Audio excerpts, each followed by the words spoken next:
बच्चे स्कूल में खेल रहे थे। कुकू भाई, बॉल मेरी तरफ फेंको। नहीं, मेरी तरफ। वो सब खूब एंजॉय कर रहे थे। जग्गू कौवा वहाँ आ जाता है और वो उनकी बॉल छीनकर भाग जाता है। अब खेल कर दिखाओ मुझे। अगर मुझे नहीं खिलाना अपने साथ तो तुम सब भी नहीं खेलोगे। हमारी बॉल वापस करो वरना मैं तुम्हारा मुंह तोड़ दूंगी। गुड़िया जग्गू से बॉल छीनने लगती है कि ब्रेक बंद हो जाती है। चलो चलो सब बच्चे क्लासेस में चलो। जग्गू उन सबको मुंह चिढ़ाता है। तुम जरा स्कूल से बाहर निकलो, तुम्हें तो मैं फिर पूछूंगी। सब बच्चे क्लासेस में चले जाते हैं। कुछ देर पढ़ने के बाद छुट्टी हो जाती है। कुकू, हम अपनी बॉल जग्गू से लेकर ही घर जाएंगे। अगर उसकी मम्मा वहाँ आ गई तो? कुकू भाई, इतना मत डरा करो। गुड़िया और कुकू उड़ते हैं और रास्ते में जाकर जग्गू का रास्ता रोक लेते हैं। अगर तुम्हारी नीयत अच्छी है तो हमारी बॉल वापस कर दो। नहीं दूंगा तो क्या कर लोगी? मैं तुम्हारा मुंह तोड़ दूंगी। नहीं दूंगा नहीं दूंगा। कुकू चलो जल्दी से बैग से पत्थर निकाल कर मारो इसे। रुको। देता हूँ देता हूँ। जग्गू बैग में से बॉल निकालता है और गुड़िया के मारता है, मगर कुकू आगे आ जाता है और वो अपने पंख से बॉल पकड़ लेता है। रुको जरा अब तुम। जग्गू जल्दी से भागने लगता है तो कुकू एक पत्थर निकालकर जग्गू के पीछे मारता है। मैं जाकर अपनी मम्मा को बताऊंगा। रोते हुए जग्गू वहाँ से चला जाता है। कुकू भाई, आपने मेरी रक्षा की। रक्षा से याद आया, कल रक्षाबंधन का त्योहार है। मैं आपके लिए सुंदर सी राखी खरीदूंगी। बातें करते करते गुड़िया और कुकू अपने घर पहुँच जाते हैं। मम्मा, आप क्या बना रही हैं? मैं अपने बच्चों के लिए मजेदार केक बना रही हूँ। केक? वाओ, आज तो मजा आ जाएगा। मम्मा, पापा अभी तक घर क्यों नहीं आए? हमें बाजार भी जाना है। लो आगे तुम्हारे पापा। अच्छा तो मेरे बच्चे मेरा इंतजार कर रहे हैं। पापा, पापा। गुड़िया और कुकू अपने पापा के गले लग जाते हैं। अच्छा, इतना मक्खन किस खुशी में लग रहा है?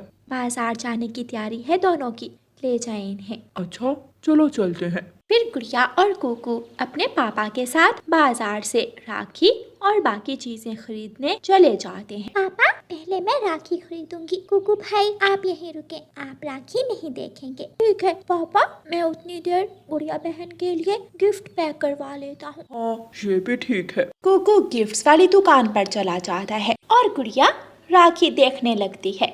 पापा, ये देखें, ये वाली प्यारी है ना? हाँ गुड़िया बेटी, बहुत प्यारी है। अंकल, मुझे ये वाली राखी दे दें।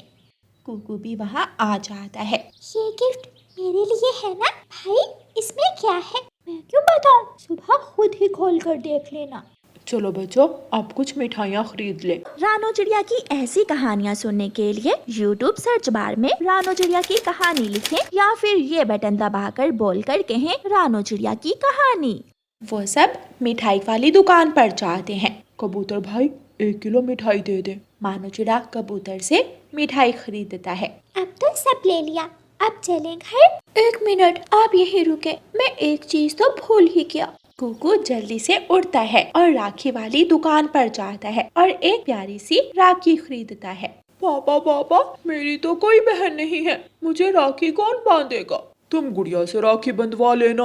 पापा, गुड़िया से तो मैंने कल ही लड़ाई की है, उसके भाई ने मेरे पत्थर भी मारा था। तो कल का दिन अच्छा है ना, तुम उसके साथ दोबारा दोस्ती कर लेना। चलो अब तुम्हारी बुआ के लिए गिफ्ट ले आए।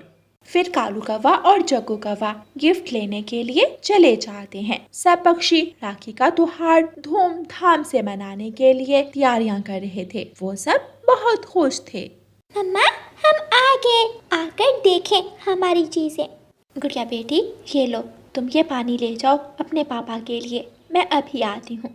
रानो चिड़िया रसोई में स्वादिष्ट पकवान बना रही थी।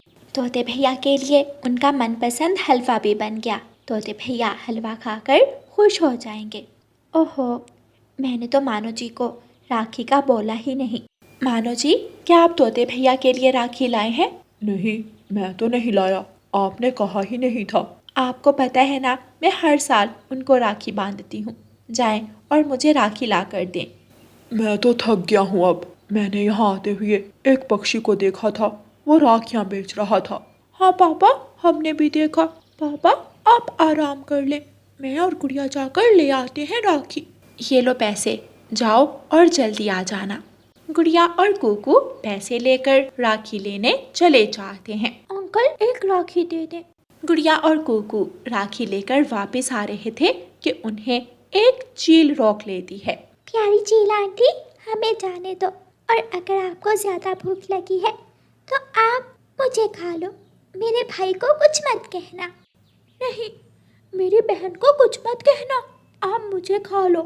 अरे अरे बच्चों, मेरी भी तो सुनो, मैं तुम दोनों में से किसी को भी नहीं खाऊंगी। मैं तो सिर्फ ये पूछने आई थी कि ये राखी तुमने कहाँ से ली है। अच्छा, राखी वो सामने वहाँ एक पक्षी से खरीदी। चील वहाँ से चली जाती है। कुकू और गुड़िया एक दूसरे को देखकर हंसने लगते हैं। अगले दिन सब तैयार होते हैं। गुड़िया कुकू जल्दी से आ जाओ। गुड़िया बेटी, आप अपने भाई को राखी बांधो और फिर मिठाई खिलाना। गुड़िया ऐसा ही करती है और अपने भाई के पंख पर राखी बांधती है। ये राखी मेरी बहन के लिए। मगर ये क्यों? मम्मा, जब भी मुझ पर कोई मुश्किल आती है तो मेरी बहन उसे मेरे तक पहुंचने नहीं देती। ये मेरे लिए और मैं इसके लिए ढाल है। हम दोनों एक दूसरे की रक्षा करते हैं, इसलिए मैं भी गुड़िया बहन को राखी बांधूंगा। रानो चिड़िया अपने बच्चों में प्यार देखकर बहुत खुश होती है। मैं अब तोते भैया को राखी बांधाऊं। जग्गू वहाँ आता है। गुड़िया कुकू, मुझे माफ कर दो। गुड़िया, क्या तुम मुझे राखी बांधोगी? मगर राखी। ये लो गुड़िया बेटी, आप ये राखी बांध दो, मैं रास्ते से और ले लूँगी। गुड़िया वो राखी लेकर जग्गू के बांध देती है। जग्गू और कुकू गुड़िया को गिफ्ट्स देते हैं और फिर वो सब मिलकर मीठी खीर खाते हैं। वो सब आज बहुत खुश थे। प्यारे दोस्तों, आप सबको हमारी तरफ से रक्षाबंधन की शुभकामनाएं। और प्यारे दोस्तों, इस कहानी को लाइक, अपने दोस्तों के साथ शेयर और चैनल को सब्सक्राइब करना बिल्कुल मत भूलना। आपका धन्यवाद। रानो चिड़िया के समोसों के ठेले पर हर वक्त पक्षियों की भीड़ लगी रहती थी। सारे जंगल, मगर गर्मी ने तो सबका हाल बुरा कर रखा था। मानो चिड़ा पसीने से लथपथ घर आता है। आज तो गर्मी की इंतहाई हो गई है। आग के सामने तो हालत मरने वाली हो जाती है। मानो जी, आप आज ऐसी बातें क्यों कर रहे हैं? अब ना जाने क्यों, मगर मुझसे ये गर्मी बर्दाश्त नहीं हो रही। मेरी तबीयत भी कुछ ठीक नहीं है। ये ले, आप पानी पिए। मानो चिड़ा पानी पीता है। रानो चिड़िया अपने अंडे को पंखी से हवा दे रही थी। आधी रात को अंडा टूटता है और अंडे से एक प्यारा सा बेटा बाहर आता है। मानो जी देखें, हमारा कुकू। रानो चिड़िया और मानो चिड़ा बहुत खुश होते हैं। उस छोटे पक्षी की चू चू की आवाज ने घर में रौनक लगा दी थी। सुबह हो जाती है। मानो जी, आपकी तबीयत ठीक नहीं है, आप आज काम पर जाने को रहने दें। नहीं, आज तो मैं खूब काम करूँगा। अपने बच्चे के लिए बहुत से खिलौने जो लाने हैं मुझे। ये ले टिफिन, इसमें मैंने दाल चावल डाल दिए हैं, टाइम पर खा लीजिएगा। मानो चिड़ा काम के लिए निकल जाता है। सब पक्षी अपने अपने काम के लिए जा रहे थे। कुछ पक्षी अपनी रेहड़ी लगाकर फल रख रहे थे। कितना प्यारा लगता है ना ये सुबह का मंजर। सब अपने अपने कामों में मगन है। सुबह की शुरुआत मुस्कुराते चेहरों के साथ। इतना कहकर मानो चिड़ा फिर से उड़ता है और अपना ठेला लगाने लगता है। सुबह सुबह तो मौसम कुछ ठीक था, मगर दोपहर होते ही गर्मी की शिद्दत बढ़ जाती है। मानो भाई, जल्दी से मुझे 4 समोसे दे दे। पहले मुझे 4 समोसे दो ताकि मैं जाऊं। इन काले परों के साथ मुझे गर्मी ज्यादा लगती है। मैं अभी आप सबको समोसे देता हूँ।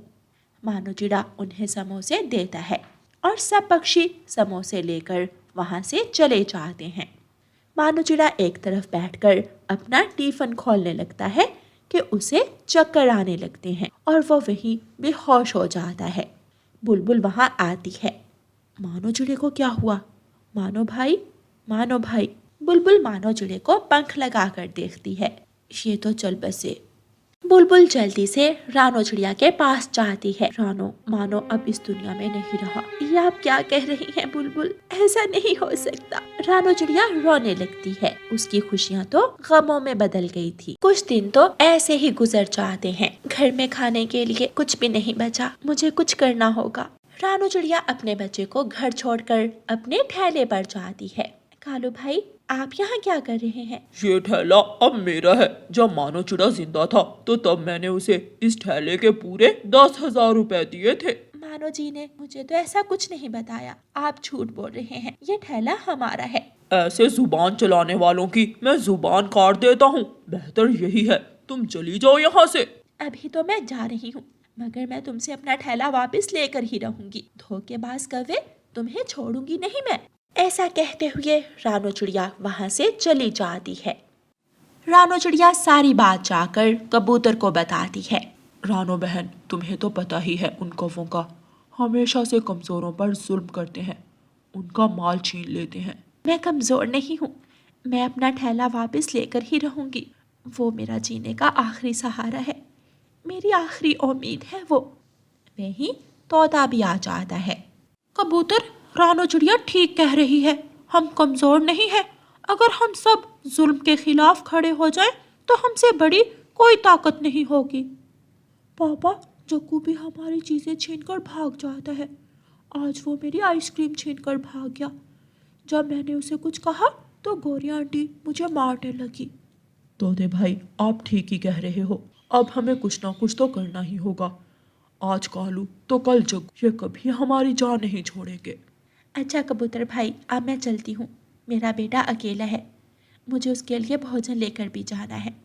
रानो बहन, इतनी गर्मी में कहाँ से ढूंढेंगी आप भोजन? ये फल आप ले जाएं। कबूतर भाई, आपका बहुत बहुत शुक्रिया। रानो चिड़िया वो फल लेकर वहाँ से चली जाती है। मम्मा, आप कहाँ चली गई थी? मुझे बहुत डर लग रहा था और मुझे भूख भी लगी है। मैं आ गई हूँ ना अपने बेटे के पास। ये देखो मीठा मीठा फल। रानो चिड़िया अपने हाथों से अपने बेटे को मीठा फल खिलाती है। रानो चिड़िया अपने बेटे से बहुत प्यार करती थी। वो मन ही मन सोचती है, मैं अपने बेटे को हर खुशी दूंगी। इसे कभी भी बाप की कमी महसूस नहीं होने दूंगी। अगले दिन सब पक्षी बड़े पेड़ के नीचे जमा होते हैं और मिलकर एक प्लान बनाते हैं। मेरा कीकी करेगा ये काम और फिर बाकी का काम हमारा। हाँ, ये ठीक रहेगा। तो चले फिर पहले मिठाई लेकर आते हैं। तोता और कबूतर मिठाई की दुकान पर जाते हैं और मिठाई लेकर आ जाते हैं। ये लो कीकी बेटा, समझ गए ना क्या करना है? जी पापा, मैं समझ गया। कीकी कालू कौवे के पास जाता है। कालू अंकल, ये ले मिठाई खाएं। तुम किस खुशी में मिठाई बांटते फिर रहे हो? टेस्ट में कामयाब हो गया हूँ मैं। अब मेरी नौकरी पक्की हो जाएगी। तुम इतनी सी उम्र में कौन सी नौकरी करोगे? आप छोड़ें वो सब, मिठाई खाएं। ये बात भी ठीक है, मुझे क्या, जो भी करो। कालू कौवा कीकी से मिठाई लेकर खा लेता है। मिठाई खाते ही कौवे के पेट में गुड़गुड़ होने लगती है। अरे बदमाश कीकी, क्या खिला दिया मुझे? मेरा पेट। सब पक्षी वहाँ आ जाते हैं। कैसा लग रहा है कालू कौवे, मजा आया? चिड़िया, ये सब तुमने किया? हाय मेरा पेट। अगर दोबारा यहाँ आए तो इससे भी ज्यादा बुरा हाल करेंगे तुम्हारा। कालू कौवा काई काई करता हुआ वहाँ से भाग जाता है। सारे पक्षी मिलकर कालू कौवे के समोसे खाने लगते हैं। वैसे ये कालू कौवा समोसे अच्छे बनाता है। सब पक्षी हंसने लगते हैं और मज़े मज़े से समोसे खाते हैं। प्यारे दोस्तों, इस कहानी को लाइक, अपने दोस्तों के साथ शेयर और चैनल को सब्सक्राइब करना बिल्कुल मत भूलना। आपका धन्यवाद।